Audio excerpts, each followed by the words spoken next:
Sí, yo soy Yolanda Rosa Soto González, más chilena que los porotos, con esos dos apellidos. Tengo 83 años, 83 años y unos meses más, porque nací en mayo, entonces ya unos cuantos meses más. Estoy más cerca de los 84. Toda mi vida he sido feminista, gracias a una de las profesoras, gracias a mi abuela. Mi abuela fue fundamental, porque fue un caso muy especial, era una mujer ignorante, no tenía idea absolutamente nada. Fue violada en esa época existía lo que se llamaba el derecho a pernada. El derecho a pernada, el dueño, el patrón, era el primero en tener relaciones con las niñas recién, cuando después que se enfermaban. Entonces, ella fue violada por el patrón y ella no aceptó. Entonces, como fue tan violento, el tipo la marcó igual que los caballos. Quedó con una marca en su cuerpo. Y se fue a la casa porque se indignó tanto que sus padres hubieran aceptado eso, que no quiso saber ni de sus padres ni nada, sino que se fue. Se fue a otro pueblo, a otra parte. Y tuvo un hijo del patrón, que era mi tío Oscar, era el mayor. Y después se casó, tuvo los otros hijos. El marido se fue, así que tuvo que asumir el trabajo de mamá, de papá, de proveedor, de todo, sin saber leer ni escribir. Entonces fue modista, aprendió a coser, qué sé yo, y con eso subsistió la gente. Entonces, y después crió a sus nietos, entre ellos nosotras 4. Entonces, por eso te digo, ella fue fundamental. Entonces, el esfuerzo de ella era demostrar que la mujer era muy valiente, muy capaz. Bueno, mi abuelita, se llamaba Rosa Cáceres. Y yo me acuerdo que cuando entré, estaba en tercera preparatoria, yo en esa época era en preparatoria, en tercera preparatoria, como ya aprendí a leer, le enseñé a leer. Y ella aprendió teniendo 51 años. Aprendió a leer y escribir. Y la primera vez que escribió su nombre puso Rosa Cáceres, porque no le alcanzó a poner el apellido Cáceres completamente. Pero sí hizo el esfuerzo. Eso fue muy importante. Bueno, usted contaba entonces de la importancia de su abuelita. Fue muy importante, sí. Fue muy el ejemplo de ella, de ver cómo las mujeres podían salir adelante. Me di cuenta que éramos más capacitadas las mujeres que los hombres. Y eso es efectivo, porque en Chile, ¿no es cierto?, en este momento el 41% de las mujeres son jefas de hogar, solas. Entonces, eso es muy importante y hay que seguir luchando por ellas. Y las luchas por los derechos de las mujeres es muy lento. Es muy lento porque hay altos y bajos. Entonces, no siempre, se logra algo. Por ejemplo, ahora las chicas, ¿no es cierto?, el 2006, las estudiantes. Yo quiero contar una historia. Las chicas empezaron con estas marchas.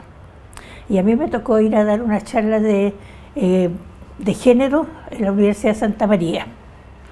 Entonces estaba toda la ebullición de las marchas de las niñas y llegué, era un cuarto año de ingeniería. Eran como 38 hombres y 4 mujeres. Cuando empecé a hablar de feminismo, qué sé yo, de la calidad de las mujeres, estaban todos. Ninguno atendía, estaba en otra. Entonces yo los miré y le dije, qué vergüenza me dan, porque ustedes, los niños que son mucho más chicos que ustedes, están luchando por ustedes y esta vieja también, y ustedes abúlicos total no les interesa nada. Pero fue así como, porque reaccionaron inmediatamente, porque se dieron cuenta que primero no estaban molestos con la vieja que les estaba hablando, pero se dieron cuenta que ellos eran los que estaban mal. Entonces, esas cosas son importantes, entenderlas. Entonces, yo creo que después, cuando vinieron en el 2011 ya, o sea, ya no fueron solamente las estudiantes de, ¿cómo se llama?, de media, sino que también los universitarios. Y ahí ha sido mucho más importante. Pero ahora, con el problema de los acosos sexuales y acosos laborales, la movilización ha sido generalizada. Pero curiosamente no fue aquí en Chile, sino que en Hollywood. Porque cuando fueron las mujeres que decidieron acusar con nombre y apellido a quienes las violentaron, ¿no es cierto?, las abusaron de ellas, empezó un boom en todas partes del mundo, el YouTube, ¿no es cierto? El YouTube, en todos lados la gente dice te creo. Y eso ha sido muy importante. Claro, ha habido como una oleada de denuncias y de una oleada feminista en todo el mundo. En todo el mundo. Sí. Por eso digo, pero aquí ya había un caldo de cultivo. Porque en el 2006, el 2011, entonces ahora partió con mucha más fuerza. Entonces eso es muy importante. Y desde luego nosotras hemos estado apoyando en las marchas. Como estamos tan viejas, no podemos seguir marchando, nos paramos ahí en la Plaza Victoria con nuestros lienzos y con otro lienzo diciendo estamos, ¿cómo se llama?, defendiendo a nuestros hijos y nuestros nietos. Entonces ahí estamos. Es una manera de demostrar que sí estamos apoyándolo. ¿Y les ha tocado hacer charlas, talleres en las Sí. tomas? No, no, en las tomas no, sino que antes. Porque pasa que la universidad hace varios años atrás tiene como en la malla curricular, tiene el tema género.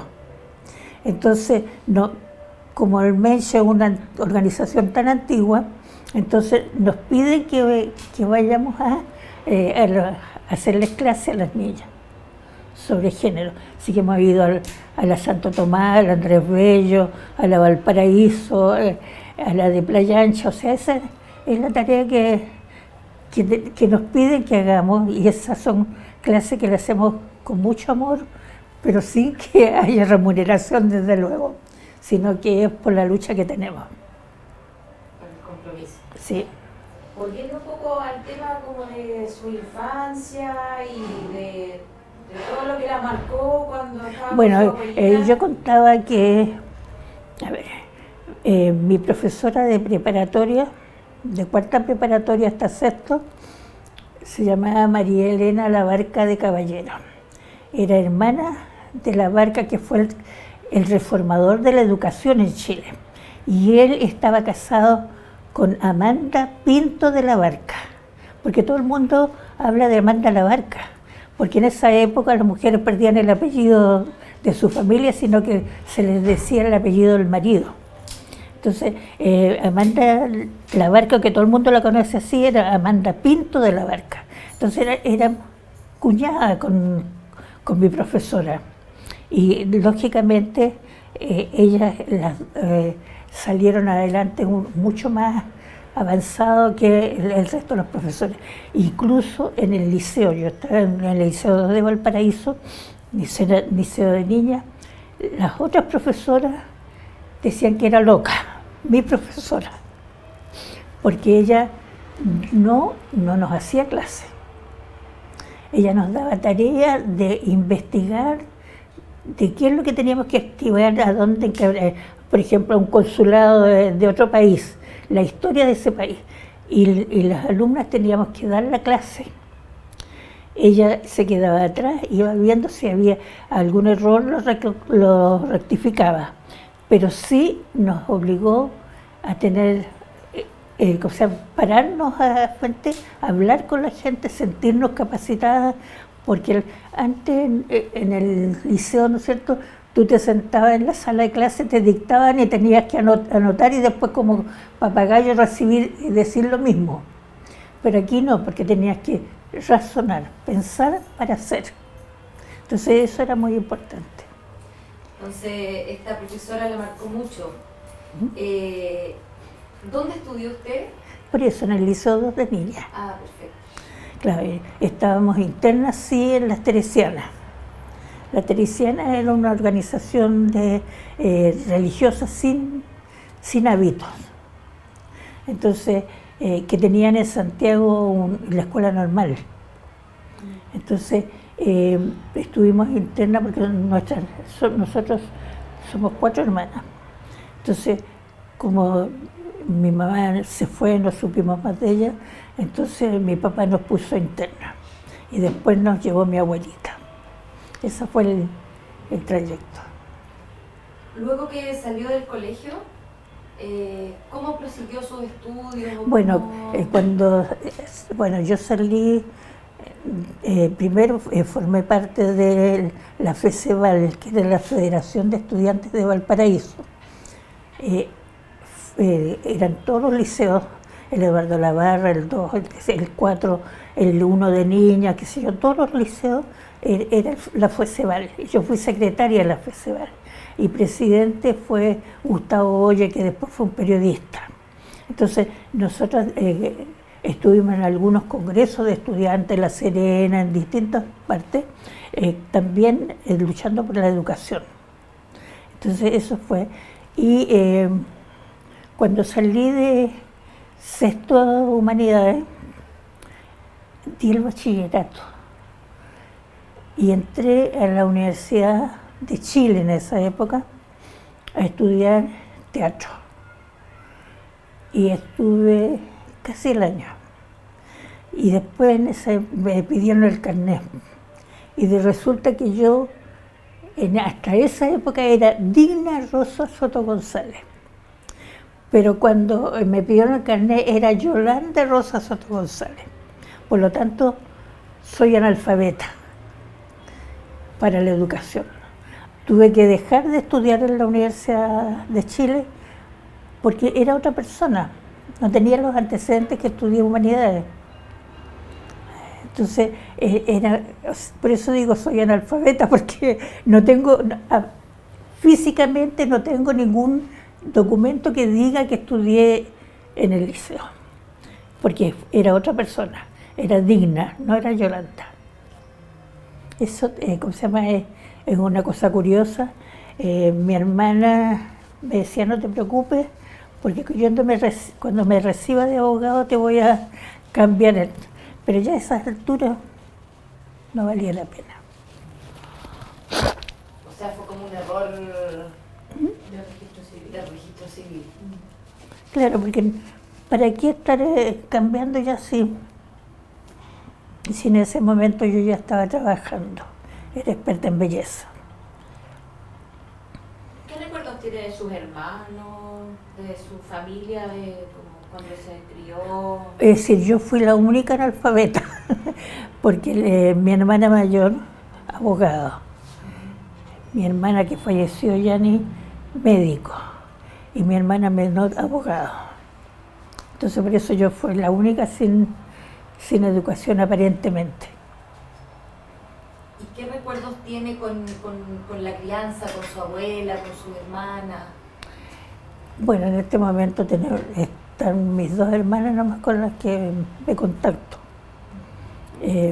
No éramos muy unidas, pero quien más nos unía fue Yani, que falleció, la que era médico. Ella era oncóloga. Entonces nos costó mucho, fue muy doloroso, porque Yani vivía en Punta Arenas y venía y era ella la que estaba, que nos juntáramos las 4, que estuviéramos juntas en todo el momento. Entonces era el nexo que teníamos. Así que ha sido muy doloroso estos 4 años que ella falleció. Pero sí, con la que más tengo contacto es con Lali, que siempre me está llamando, porque yo no llamo nunca. No llamo nunca porque a veces no tengo tanto tiempo en la casa. Soy muy calleja, paso la mañana, en la tarde, fuera de mi casa. Vivo sola. Porque mi esposo falleció en 2009 y ya mi hija y mi hijo estaban casados, entonces mi hija me dice, mamá, vente a vivir conmigo, tienes un dormitorio para ti. No quiero, o sea, el convivir con ellos, los quiero mucho, estoy todas las semanas con ellos. Una semana almuerzan en mi casa el día domingo y el otro almuerzo yo con ellos. pero interferir en la vida de ellos no me parece, no es bueno. Conversar, estar, saber todo, pero no interferir. Y también no me gustaría que me coartaran mi libertad de decir si yo voy a ir a tal parte. Cuando estuvo mi hijo, cuando me operaron la segunda vez del corazón, él vino de Uruguay y me decía, pero mamá, es tan tarde que llegaste. Entonces eso a mí me molestaba porque me coartaba. Yo sabía hasta dónde podía estar y qué es lo que podía hacer. Como lo hago ahora, con calma, tranquilidad, no me muevo mucho, porque si camino mucho me voy a agitar, entonces tengo que hacerlo piano a piano. ¿Le gusta su independencia entonces? ¿Le gusta su independencia? Totalmente. Yo creo que es importante la independencia de todo el mundo. Decidir por uno mismo. Cuando usted dijo que estudió un año teatro en Valparaíso. Sí, en la Universidad de Chile en esa época, porque después de la dictadura cambió a ser la Universidad de Valparaíso. Perfecto. ¿Y qué hizo después que tuvo que salir de teatro? Bueno, empecé a trabajar como experta en belleza. Entonces, en el laboratorio García, que era, mi tarea era trabajar por los productos de Elena Rubinstein. Entonces, para eso tuve que estudiar histología, dermatología, o sea, prepararme para poder atender eso. ¿Cuánto tiempo estuvo trabajando? 12 años. 12 años. Claro, entonces resulta que mi esposo trabajaba en la empresa portuaria y a él lo trasladaban a Chacabuco. Entonces, como lo trasladaban a Chacabuco, allá yo no iba a tener trabajo. Y, ¿cómo se llama? Ingresé a la empresa portuaria. Renuncié al laboratorio García y ingresé al... Pero durante el tiempo que estuve en el laboratorio, creamos el Sindicato Nacional de Promotoras en Venta de Laboratorio. Ese se creó en el 1966 y la dictadura nos dijo no más. Y porque cerró todos los sindicatos, las organizaciones sociales, todo. Nosotros éramos un sindicato. O sea, fue uno de los importante porque fue un sindicato solamente de mujeres y nacional, con sede en Valparaíso. Recuerdo que uno de los juicios que le seguimos a otro laboratorio, a Tricel, hicimos los comparendos día de Pascua, día de Año Nuevo. Tenían que venir ellos de Santiago, les daba ataque, porque era la época en que más trabajo tenían, pero nosotros los exigíamos que tenían que estar aquí y les ganamos el juicio. Entonces esa era la tarea que teníamos que tener como organización. Y realmente durante todo ese lapso fui la presidenta. Nos juntamos hasta el día, o sea, el 23 de octubre, el Día Internacional nuestro, y nos juntamos el 23 de octubre desde el año 66, todos los años, las pocas que vamos quedando. Ahora vamos quedando 14 o 15, no más, porque con los años nos vamos yendo. ¿Esa fue su primera experiencia en trabajo social, cierto? ¿Su primera experiencia? Bueno, antes fue en el liceo. En el liceo. ¿Su papá y su mamá no nos habló, no nos contó de ellos mucho? A ver, es que mi padre trabajaba en Ferrocarriles del Estado. Era presidente de la Federación Industrial Ferroviaria. Y con ese trabajo él tenía que recorrer, o sea, ir a Estados Unidos, ir a Japón, ir a comprar trenes, a comprar locomotoras, o sea, el material. Esa era la tarea que tenía de, ¿cómo se llama? Entonces no podía estar viviendo con nosotros, por eso estuvimos con mi abuelita. Entonces él siempre estaba afuera. Y después se enamoró de una francesa, se casó con la Michelle y se fueron a vivir a Estados Unidos, en Los Ángeles. Entonces teníamos mucho contacto con cartas, en esa época se escribían cartas, ahora ya no. Pero en esa época se escribían muchas cartas y curiosamente mi padre tenía como un feeling, una cosa que siempre lo que nos escribía era que nos había afectado algo. Entonces, como que estaba presintiendo que nos pasaba algún problema. Eso fue, o sea, siempre hubo muy... Y después cuando Michelle estuvo muy grave, se vinieron a Chile, estuvo 4 años aquí grave, enferma, y después quedó solo mi papá. Entonces cuando quedó solo, recorrimos el mundo. Es decir, lo que no conozco es ni África ni Australia, pero el resto todo. Entonces fuimos 2 meses, 3 meses en alguna parte, qué sé yo, estábamos recorriendo, o sea, fue porque era lo que quería hacer. Ya tenía casi 90 años, un poco más cuando pasó eso. Entonces mi esposo tenía la paciencia de aceptar que yo me fuera tanto tiempo y él quedarse con mis hijos. ¿Y su madre? Chilosa. Ella se fue. Se fue cuando mi hermana Muriel, la menor, tenía 4 años. ¿Qué año fue eso? ¿Mm? ¿Qué año fue eso? ¿O cuántos años tenía usted, más o menos? Yo tenía 6 y nació el 35. Entonces, por eso te digo, no sé, no podría decir. ¿Nunca la trataron de ubicar? ¿Mm? ¿La trataron de ubicar? No, la verdad que nos avisaron cuando murió. Entonces yo estuve al lado de su ataúd toda una tarde velándola, pero no la miré, porque era una extraña.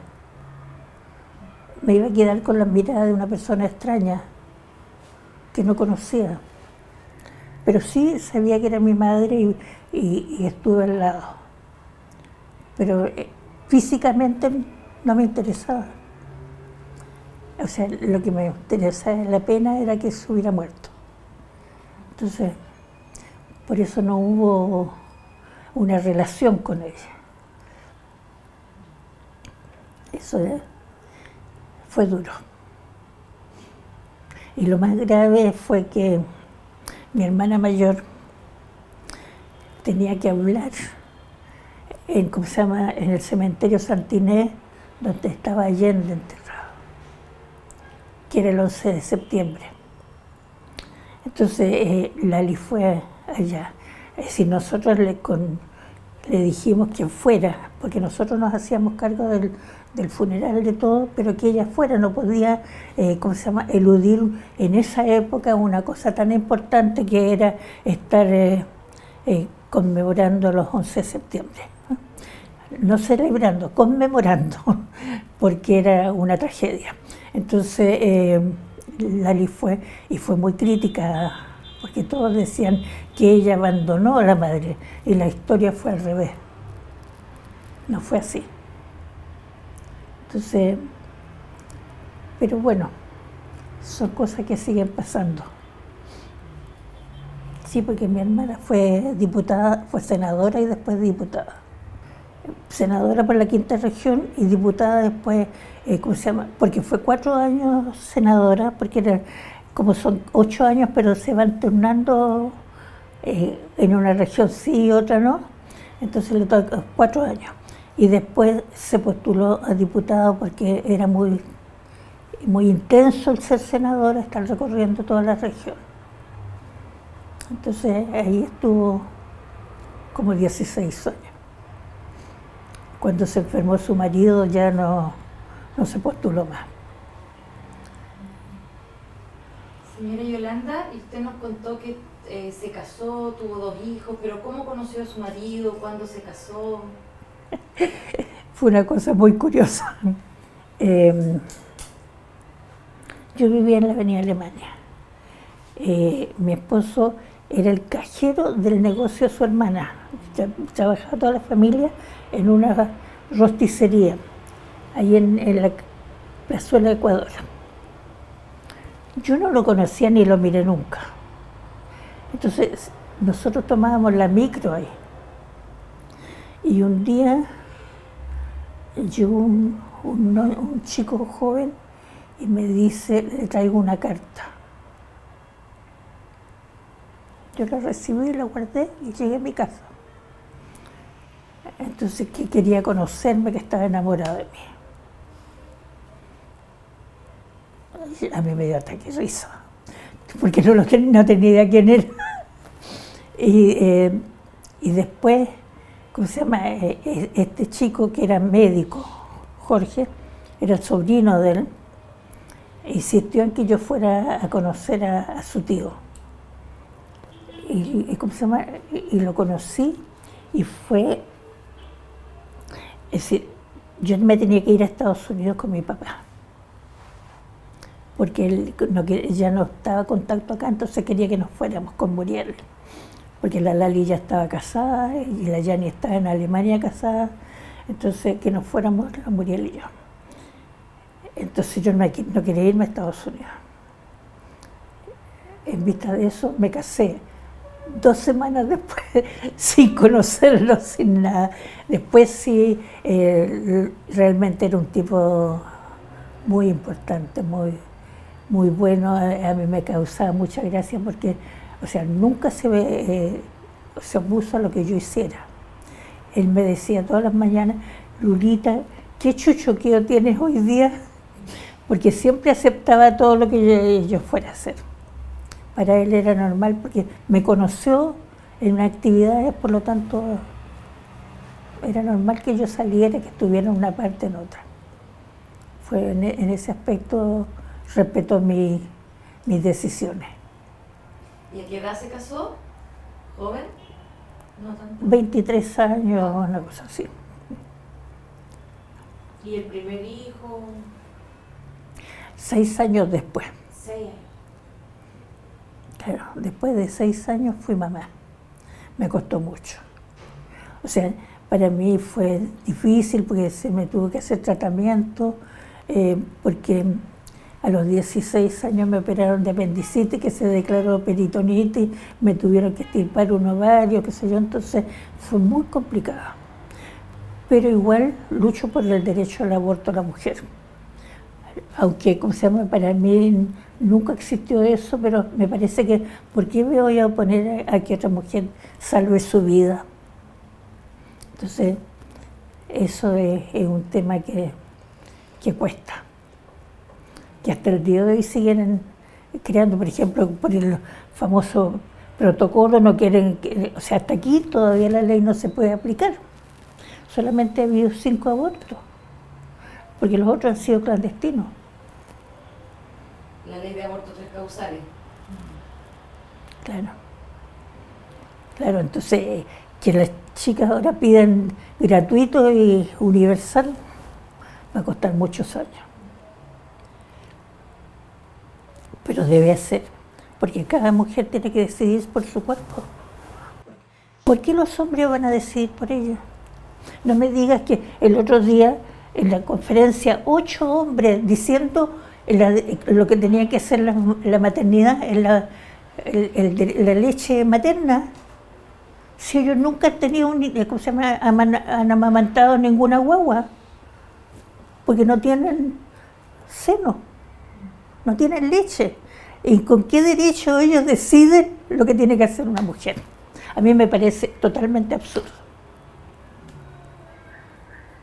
O sea, hay ciertas cosas, y eso ahora, no estoy hablando de hace 2 semanas atrás, no estoy hablando del siglo pasado, de ahora. Señora Yolanda, y sus hijos tuvo 2 hijos, ¿cierto? ¿Con su segundo hijo?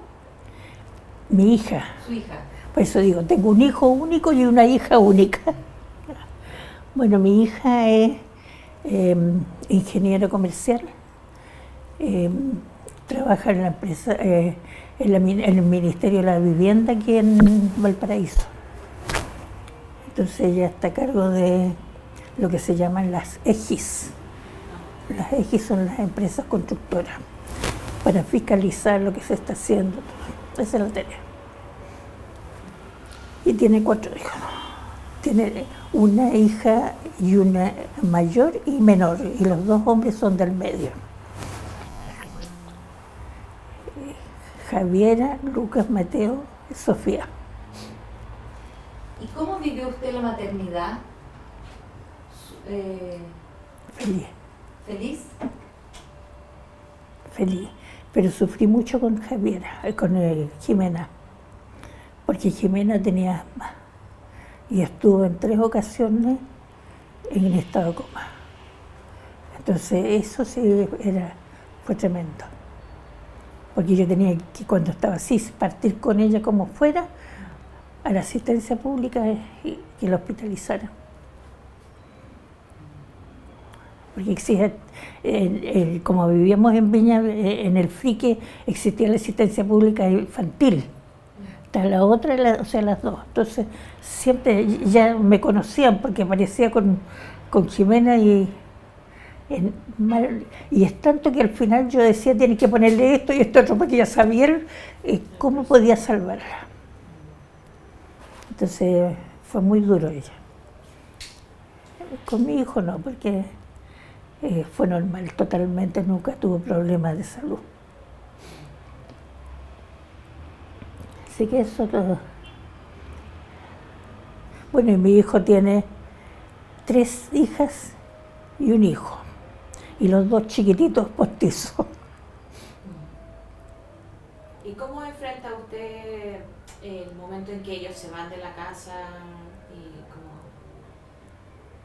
cómo comienzan, su hijo se va a Uruguay, nos contó, bueno, luego Jimena? Es que yo te digo, cuando estuve durante 7 años en la radio Colo Colo, un programa diario del MEMS, que era, el programa se llamaba La Vida con Mirada de Mujer. Entonces era de lunes a viernes. Y yo generalmente el día viernes lo dejaba grabado.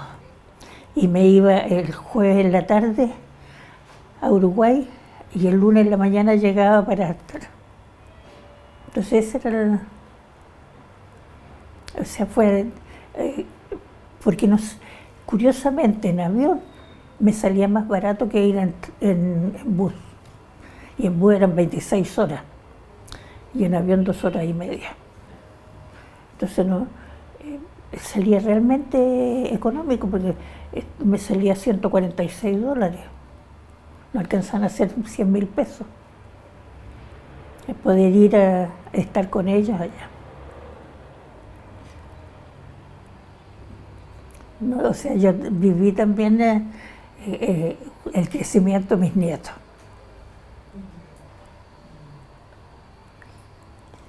Y por ejemplo, los 2 nietos chicos, el Marcelo y la Romina, son nietos míos también, porque fueron criados por mi hijo y están permanente con sus hermanas. Entonces, no hago la diferencia. ¿Y cuándo se incorpora al MEMS? ¿Se recuerda? Sí, en 1990. Antes no, porque antes tenía tarea política y no podía aparecer en ningún lado.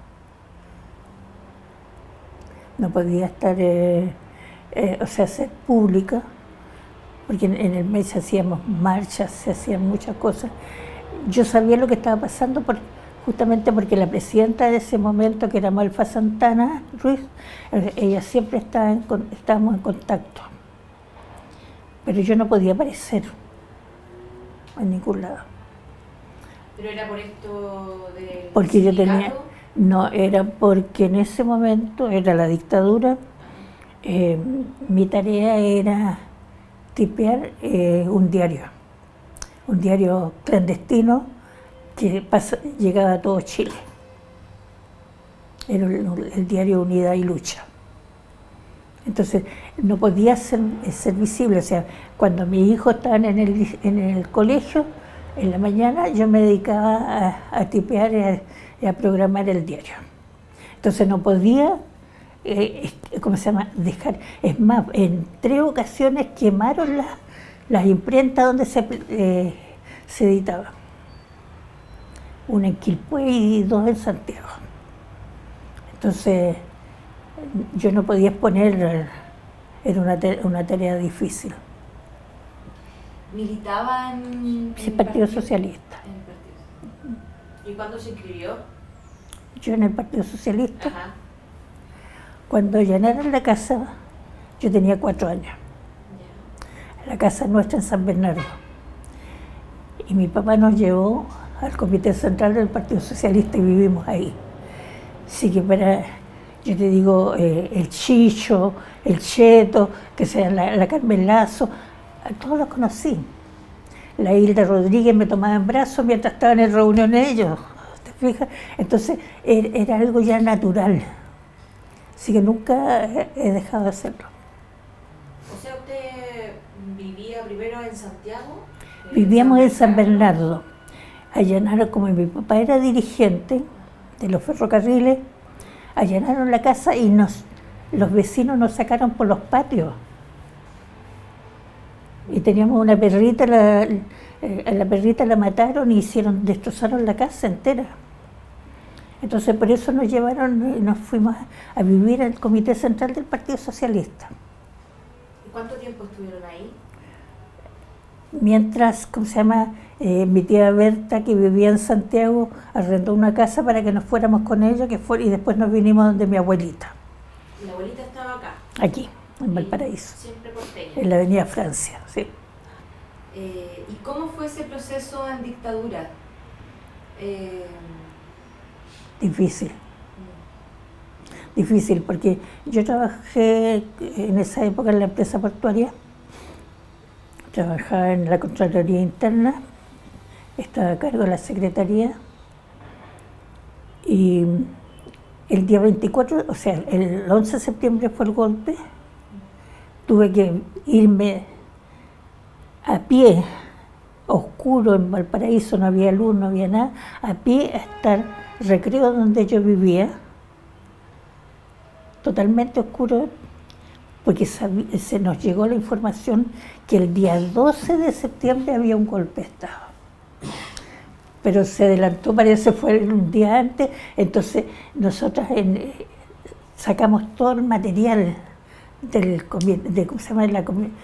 El comunal del Partido Socialista, entonces yo me traje muchas, las fichas de todos los militantes, me los traje a mi casa. Entonces tuve que hacerlo a pie hasta llegar allá, más de 3 horas caminando. Y al día siguiente, cuando fue el golpe, ¿qué hice? Saqué un brasero, puse, ¿cómo se llama? Como que era un asado, qué sé yo, y quemé todas las fichas, porque esa gente estaba expuesta. Entonces, claro, pasaban los helicópteros ahí, veían que tenía una garrafa de vino, tenía una serie de cosas, pero era para poder quemar todas las fichas. Entonces, había que hacerlo. O sea, son ciertas cosas que uno, como cuando me fueron a buscar, me preguntaron, me decían, no tengo idea, a lo mejor en otro lado, pero por acá no la conozco, y era yo. O sea, claro, porque era el derecho a vivir, porque si tú no actuabas así, había que hacerlo. Sí. Usted crió a su hijo en dictadura, sus hijos crecieron en dictadura en el fondo. Su hijo mayor, la Jimena. Sí, los dos. Los dos, y veían la tele, entonces se enojaban conmigo. ¿Por qué? Porque en la tele te contaban en colores la historia y yo contaba otra. Pero después se dieron cuenta y... ¿Cuál era la historia? O sea, tenían ideas de izquierda, pero no eran militantes. Después Jimena se inscribió aquí. ¿Y qué pasó con su trabajo en la empresa portuaria? Bueno, el día 11 de septiembre fue el golpe de Estado, el 24 de septiembre me dijeron chao. Me dieron 1 hora para ir, sacarme una foto, llevarla a la intendencia y dejar todo limpio, qué sé yo, todo de la oficina, todo listo. Irme a mi casa. Entonces, ¿qué es lo que hice? Llegué a mi casa, me teñí el pelo totalmente, me corté chasquilla, me cambié la cara. Entonces la foto que tenía no era la misma, era otra persona. Esa fue la manera de salvarme. ¿Cómo vivió todo ese tiempo? ¿Qué hizo después? ¿En qué trabajó? ¿Cómo sobrevivió después de eso? Mira, como había sido experta en belleza, me contrató la farmaquímica del Pacífico, que era Elizabeth Arden. Alcancé hasta 3 meses y llegó, de la intendencia le llegó orden a la farmaquímica que me tenía que despedir. Después trabajé en una perfumería, pasó lo mismo. Entonces, como ya me di cuenta que no iba, claro, no iba a tener nunca la oportunidad de trabajar, me dediqué en mi casa a hacer empanadas. Hacía empanadas los días viernes y sábados, pero en la semana instalé una perfumería en el primer dormitorio. Entonces vendía los productos de belleza, es decir, todo lo que iba a comprar, me acuerdo en Ola que vendía muy barato, que ya no existe, entonces vendía los productos y en eso, hasta los dulces vendía a los niños chicos, qué sé yo, porque era la manera de subsistir. Entonces de esa forma me mantuve.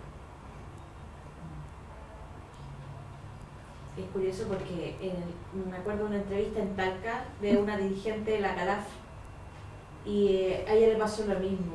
Ella como dirigente la despidieron y luego ella tuvo que formar su pyme porque se dio cuenta claramente que estaba súper marcada. Claro, claro, sí.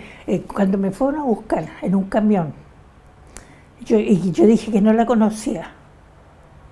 Resulta que detuvieron a una Yolanda Soto. Y la mamá de ella fue a pedirme, a rogarme que me fuera a entregar. Yo le dije, mira, a tu hija no le va a pasar nada, porque no la conocen y van a buscar y se van a dar cuenta que no tienen nada. Pero si yo me entrego, me matan. Yo había hecho declaraciones en la radio contra la Armada cuando en junio hubo el movimiento ese de los ¿cómo se llama?, marineros que fueron descubiertos con un panfleto o algo y que estuvieron detenidos, algunos perdieron los oídos, los golpearon, fue tremendo. Entonces yo hice declaraciones de eso. Eso significaba que simplemente me iban a matar. Entonces por eso que no me entregué, me salvé. ¿Y tuvo algún... bueno, se mantuvo en el PS, en el Partido Socialista? Me he mantenido siempre. Siempre en Viña y ahora en Valparaíso.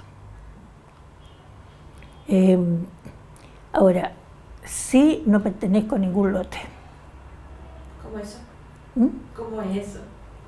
Es que dentro de los partidos, no solo en el socialista, en todos los partidos existen grupos. Unos más derechistas, otros más izquierdistas, otros más... O sea, y que siguen a un líder, generalmente. No, yo no tengo ningún jefe. Jamás he seguido a alguien. Jamás.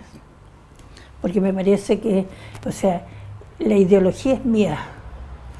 No tengo por qué defender la ideología del otro. Por ejemplo, todo el mundo seguía a Escalona. Yo no. Después seguían ¿cómo se llama?, a Clotario. Ya, tampoco. O seguían ¿cómo se llama?, que siempre habla a Insulza. Tampoco. Pero a Isabel Allende tampoco. Primero porque no es feminista. ¿Te fijas? No. O sea, en ese aspecto no. O sea, yo pienso y razono.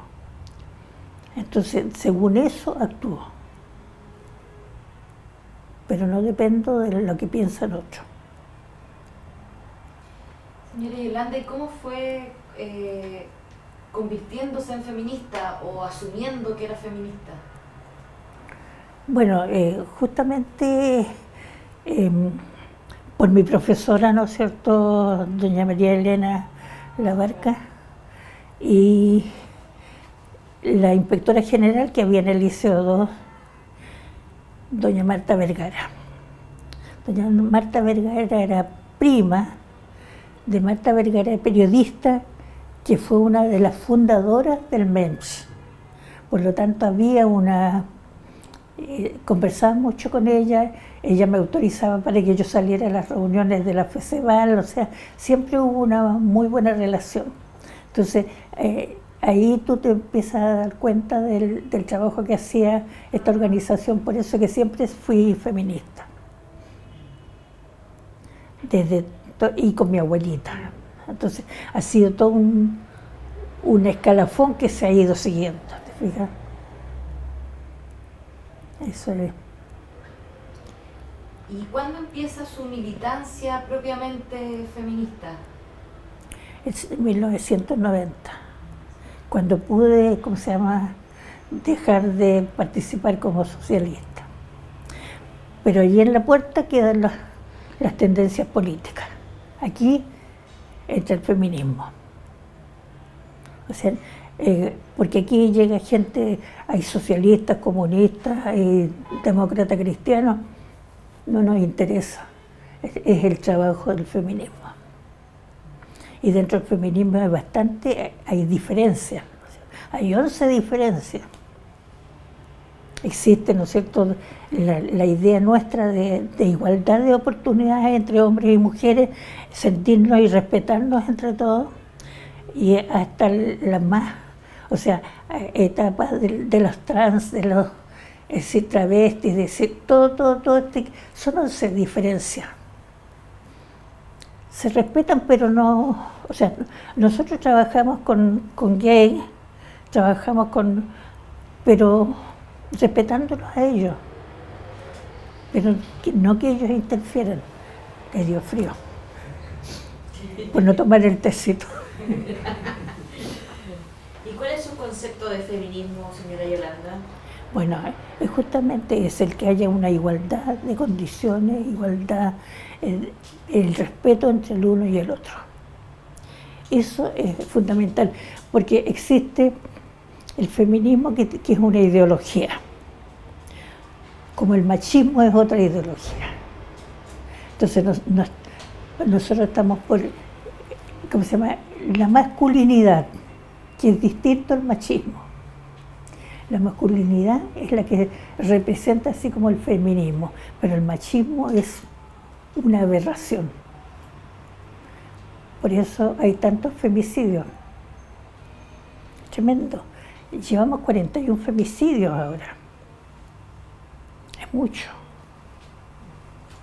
Entonces, proporcionalmente, la cantidad de personas chilenas son 17 millones, que haya 41 femicidios es tremendo.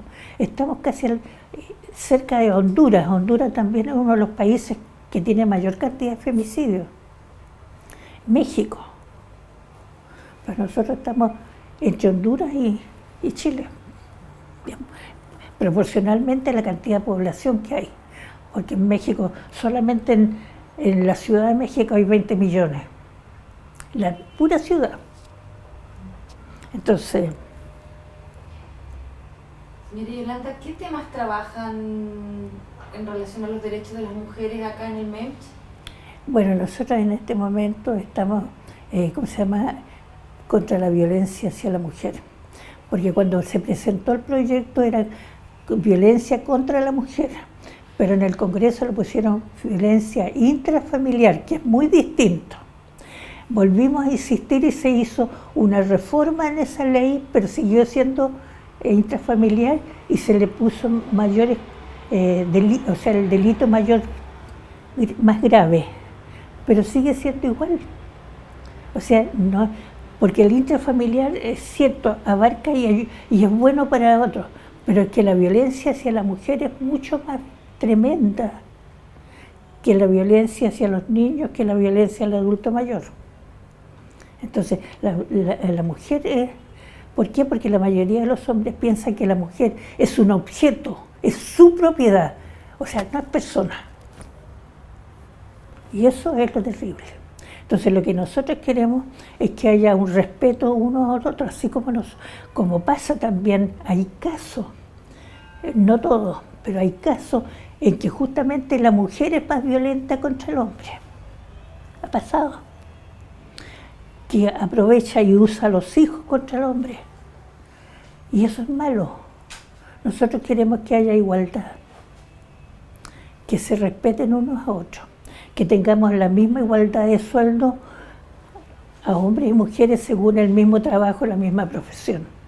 Porque no puede ser que la mujer tenga un 25% menos de sueldo que un hombre trabajando en lo mismo, con los mismos conocimientos.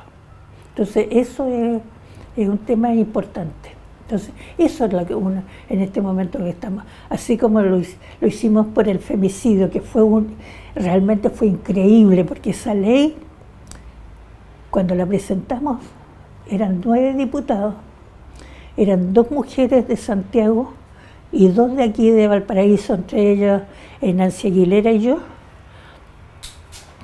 Y se presentó y firmó en la oficina de parte, firmamos todos para presentar esa ley. Fue muy rápida, fue buena, pero sin embargo, por ejemplo, el posparto de 6 meses, estuvimos 9 meses para poder presentar la ley, discutiendo. La Carolina Goy nos prestó su oficina, todos los días jueves estábamos en la oficina con diputados distintos, porque esa es la manera de poder salir adelante, hablando con un diputado, con las diputadas, con la Carla Cristi, con todas, para recién convencer que pudiéramos presentar la ley. Entonces, por eso te digo, son temas que la gente no sabe qué es lo que estamos haciendo, porque no es visible, pero sí eso es lo que se tiene que hacer. Y respecto al aborto, ¿trabajan también el tema del aborto, de los derechos sexuales y reproductivos? Mira, con el aborto trabajamos casi más de un año. Pero nosotros, porque antes, cuando mi hermana era senadora, en 1991 se presentaron 16 proyectos en favor de las mujeres. Ninguno ha salido todavía. Ahí están durmiendo. ¿Por qué? Porque el Congreso tiene, o sea, la Cámara de Diputados o el Senado tiene que aprobar el derecho a legislar sobre eso. O sea, no es cosa que se presente la ley y no. El derecho, si aceptan ese derecho, se puede legislar. Si no, puede el sueño eterno. Y eso la gente no sabe, pero es así. ¿Cómo se llama? El proyecto de femicidio presentaron como 8, pero el nuestro por fin lo pudimos sacar. ¿Te fijas? Pero es un trabajo titánico, que hay que ir acá, esperar horas para hablar con tal diputado, con este otro, qué sé yo, para llegar a un convencimiento. O sea, es una tarea bastante dura, que nadie sabe, ni tampoco le interesa, porque ese es el otro tema. Tú quieres hablar con mucha gente. A nosotros nos pasa, yo fui dirigente de Junta de Vecinos, fui presidente de una Junta de Vecinos en Recreo. Tú ibas a hablar con los vecinos, no, a mí no me interesa. No, a mí no me interesa. Pero cuando les pasaba a ellos, ¿y ustedes qué hacen? ¿Te fijas? O sea, esa es la manera distinta de pensar de uno a otro, depende si les conviene o no les conviene. Señora Yolanda, ¿y nos puede contar un poquito cómo ha sido su experiencia en el MENCH?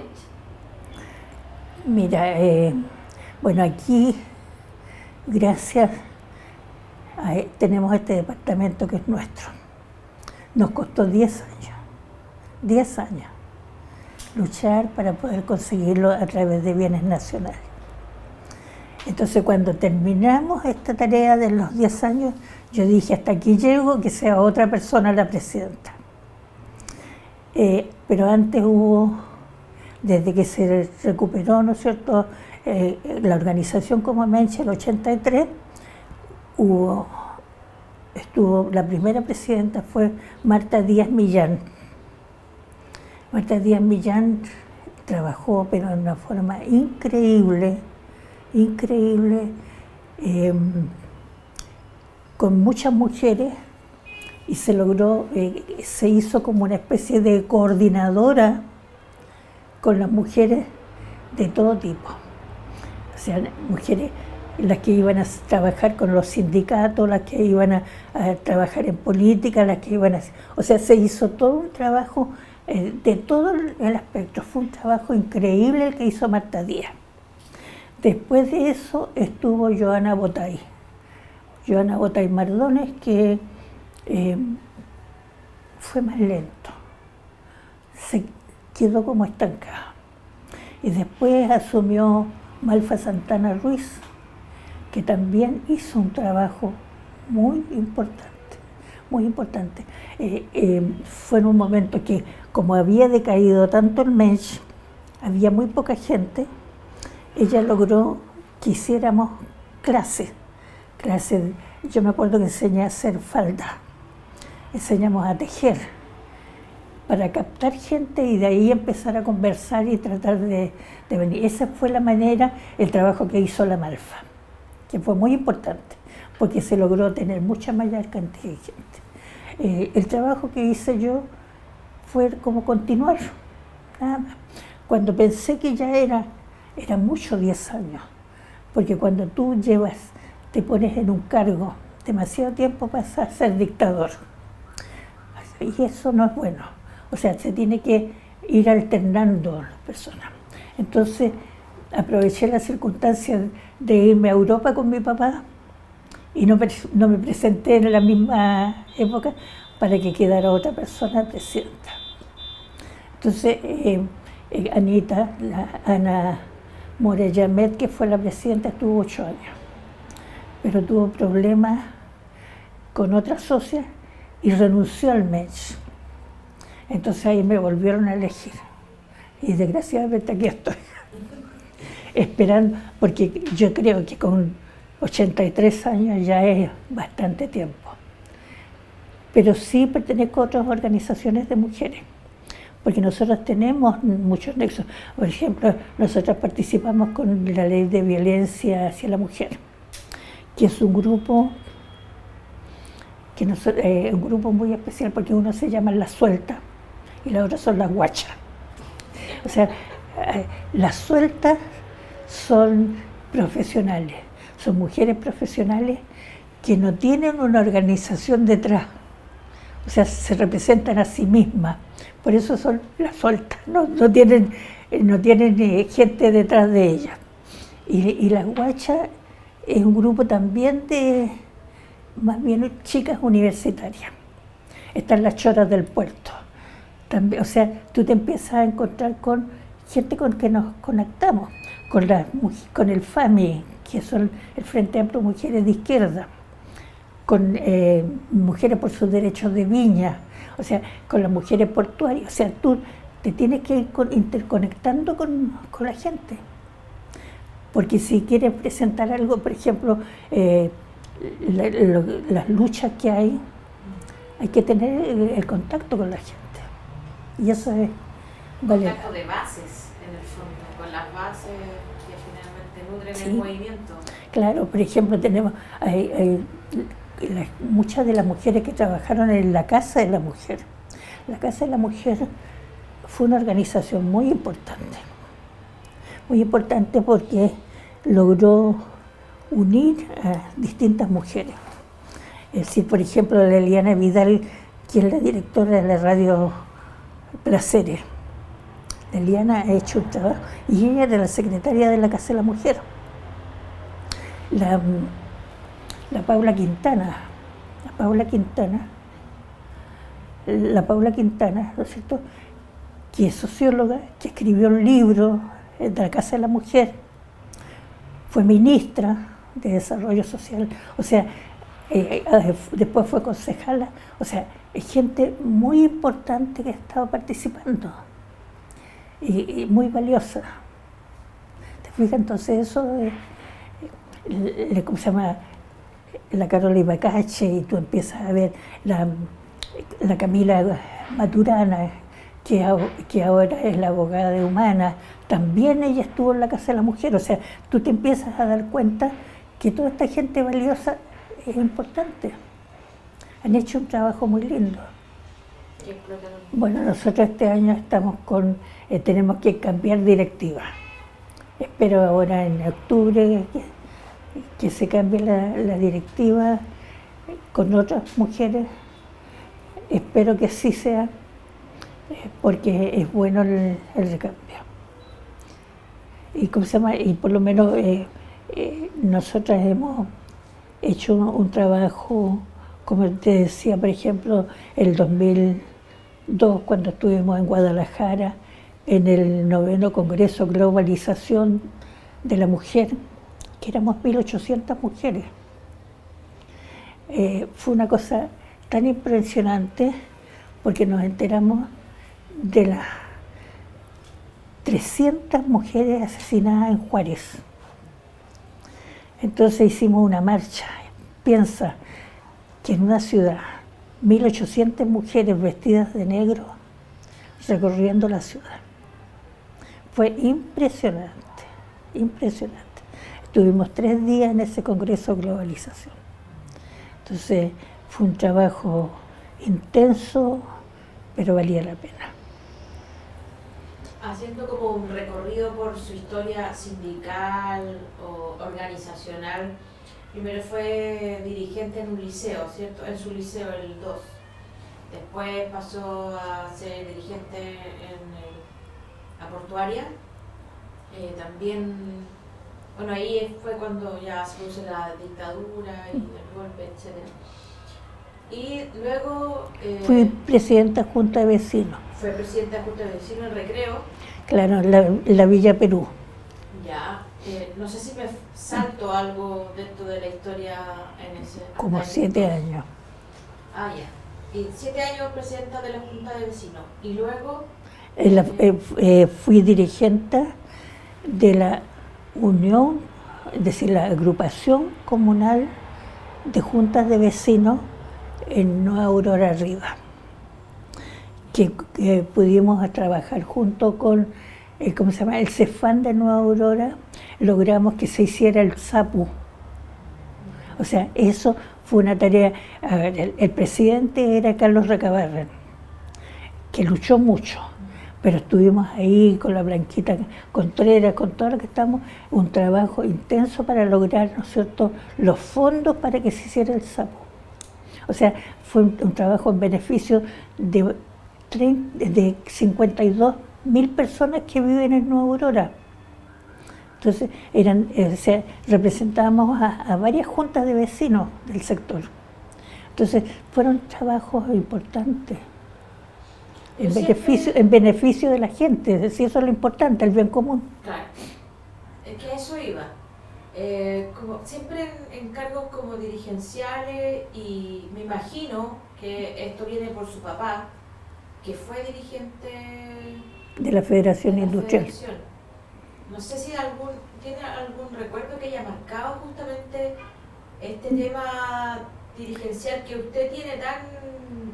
Es por eso el luchar por el bien común. Y resulta que en este momento las mujeres necesitamos mucho más, que se logre tener esa igualdad de condiciones.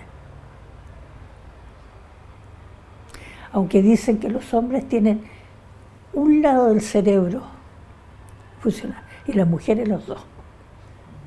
Y eso, ¿cómo se llama? No lo estoy diciendo yo, lo han dicho los médicos. No sé si lo han escuchado ustedes, pero es así. ¿Qué entiende usted por bien común? El bien común es el beneficio que se tiene el resto de la gente, que no haya diferencias tan tremendas como lo que pasa en Chile, que en Chile el 1,5% es dueño del 80% del país. ¿Y el resto de qué? El 12%. O sea, piensa que son 16 millones que tienen el 12% del dinero. Y el 1,5% tiene el 80%. Es harta la diferencia. Eso no es bien común. Eso es simplemente una élite que está tratando como esclavos al resto de la gente. Entonces, cuando hablamos del bien común es que todos tengamos la misma oportunidad. No puede ser que un niño que es de una familia pobre tenga que seguir siendo pobre, porque no tiene las oportunidades que tiene alguien que sí tiene los medios. Y si no, veamos, ¿no es cierto?, que en este momento la pura familia Chadwick tiene el 80% de los ministerios. ¿Te fijas? Ahí se nota la diferencia.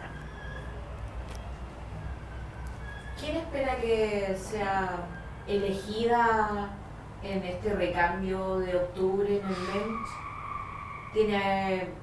¿Hay ya, o se han presentado algunas candidatas? ¿Vienen de los movimientos sociales? Mira, la verdad es que hay gente que sí lo puede hacer. Hay gente que sí lo puede hacer. Entonces, tenemos que esperar. Y desde luego, las más antiguas, vamos a estar siempre tratando de apoyarlas, que salgan adelante. ¿Pero hay un recambio generacional o...? Mira, lo que pasa con los movimientos de mujeres es bastante complejo. Las mujeres, nosotros tenemos chicas universitarias. Vienen a hacer la práctica. Llegan, ¿no es cierto?, a hacer la práctica un mes y se quedan 4, 5 meses. Se quedan y siguen trabajando con nosotras. Pero salen de la universidad, entonces o se casan o tienen que trabajo y hasta luego. Entonces cuando la mujer está en la edad reproductiva, que es mamá, que trabaja, no puede venir aquí. Entonces vuelven las viejas. ¿Te fijas? Entonces se produce esta diferencia tan grande entre las chicas y las viejas. Nos costó mucho convencer a algunas de las mujeres viejas entender que tienen el mismo valor unos y otras, porque a veces se molestaban que la gente joven opinara igual que ellos. ¿Te fijas? O sea, ese fue un tema difícil, pero hay que asumirlo y hay que entenderlo. Entonces, porque la edad reproductiva no le puedes pedir sí, tenemos por ejemplo a la Nati, que viene con Leoncito que tiene 2 años. Y vienen, y Leoncito es un amor, anda con todo el mundo, ¿te fijas? Pero no todas las mujeres lo pueden hacer, porque si están trabajando no pueden venir. Entonces es complejo. ¿Y cómo se sustenta económicamente el MENCH? ¿Cómo tiene su integración? O sea, porque tiene que funcionar. Bueno, nosotros hemos trabajado con CERNAM. En este momento somos del Consejo Consultivo de CERNAC, que es económico, porque las mujeres son las que manejan la economía en el hogar. Es la única organización de mujeres que tiene CERNAC, el MENCH. Entonces, o sea, hay este trabajo con otras organizaciones también. Hubo una época del 2000 en que, por ley, en esa época estaba Ricardo Lago Escobar, se creó estos consejos consultivos, pero ahora se están eliminando. Por ejemplo, el de CERNAC, la última vez lo tuvimos en mayo, y desde mayo hasta ahora no ha habido ninguna reunión, no se ha hecho absolutamente nada. En el CERNAM, la Valesca renunció, se va ahora ¿cómo se llama? El 31 de agosto se va a Quillota, queda una chica suplente, no sabemos qué va a pasar. Porque ya nos pasó. En el gobierno anterior de Piñera, cambiaron a toda la gente y no te recibían. Entonces no sabemos si va a pasar lo mismo. Y en esa época, yo te digo, el 2000, nosotros teníamos que evaluar a cada una de las seremías, o sea, distintas organizaciones a cada seremía, si estaban cumpliendo o no los objetivos. Por ejemplo, si dentro de la seremía había una cantidad de mujeres que trabajaban, si tenían el mismo sueldo. O sea, esa fiscalización se hizo, pero se fue diluyendo en el tiempo. Entonces no lo podemos hacer. Porque no porque nosotros no queramos hacerlo, sino que simplemente porque te cierran las puertas. Señora Yolanda, ¿cuántas socias tiene el MEMCH aproximadamente? Mira, es que una cosa es lo que tenemos aproximadamente que los que vengan. Ya. La última parece que somos como 50. Ya. Sí, porque antes eran 127. Ya. ¿Antes cuándo? Hace unos 10 años atrás. Son 50 socias entonces más o menos. Sí. ¿Y de esas cuántas participan activamente? Generalmente 12, 14. Y decía usted Pero ahora en invierno viene muy poca, o porque tienen algún familiar enfermo, o porque están enfermas ellas, depende. Porque la mayoría son mujeres mayores, ¿cierto? Sí, mayoritariamente. Sí, imagínate, por ejemplo, yo estuve diciembre, enero, febrero hospitalizada. No pude venir. Pero cuando salí empecé a volví al momento. Sí, es lo que pasa, por eso te digo, no sabemos si la gente está en las condiciones de venir o no. Le hago otra pregunta, ¿qué vínculo o cómo rescatan ustedes la tradición del primer MEMCH? Es que el primer MEMCH fue el año 35, el 11 de mayo. Eso se creó en Iquique, Antofagasta, Valparaíso, Santiago y Concepción. Pero después se centró solamente en Santiago y Valparaíso.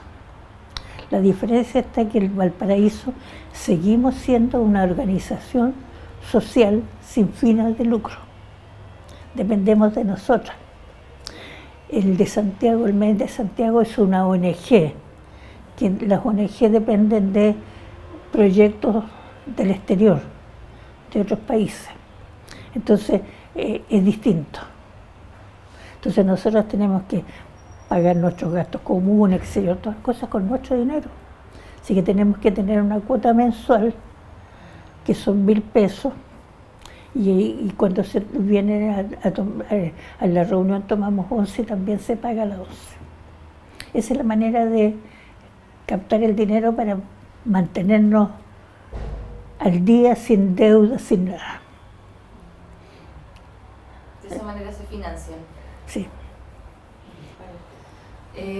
Una pregunta final, señora Yolanda. ¿Qué le parece el movimiento actual? ¿Qué cosas positivas y cosas no tan positivas le ve al movimiento feminista estudiantil de hoy? Me parece fantástico. Me parece fantástico que las chicas hayan simplemente salido adelante y estén trabajando sobre todo contra el abuso, el acoso sexual y laboral. Entonces ha sido muy importante y nosotros vamos a estar apoyándola siempre. Eso. ¿Qué le parece que sean algunas tomas separatistas? O sea, que estén compuestas solo por mujeres. Mira, es que depende de cómo se plantea. Por ejemplo, imagínate en el Liceo 1 de niñas en Santiago, el que una de las niñas haya acusado de acoso a uno de los dirigentes, o sea, de la directiva del liceo, la expulsaron. Como la expulsaron, todo el liceo se paralizó, hizo la toma. Ahora, el alcalde de Santiago mandó a los carabineros que lo sacaran. O sea, a mí me parece esa una violencia tremenda. A niñas que la estén sacando a golpes, arrastradas. Una foto en que sale una chica que la tiran de los brazos y las piernas entre 4 carabineros y la están tirando. O sea, esa violencia es impresionante. Y es porque ella está diciendo que trataron de violarla. Entonces, me parece que lo que hicieron las chicas lograron, ¿no es cierto?, que sus padres lucharan y la niña fue reincorporada. Entonces, pero si no hubiese sido la toma y el apoyo de los padres, esa niña la expulsan. O sea, le quitan la vida, porque no puede seguir estudiando en ninguna parte. Pero entonces yo creo que tenemos que defenderla.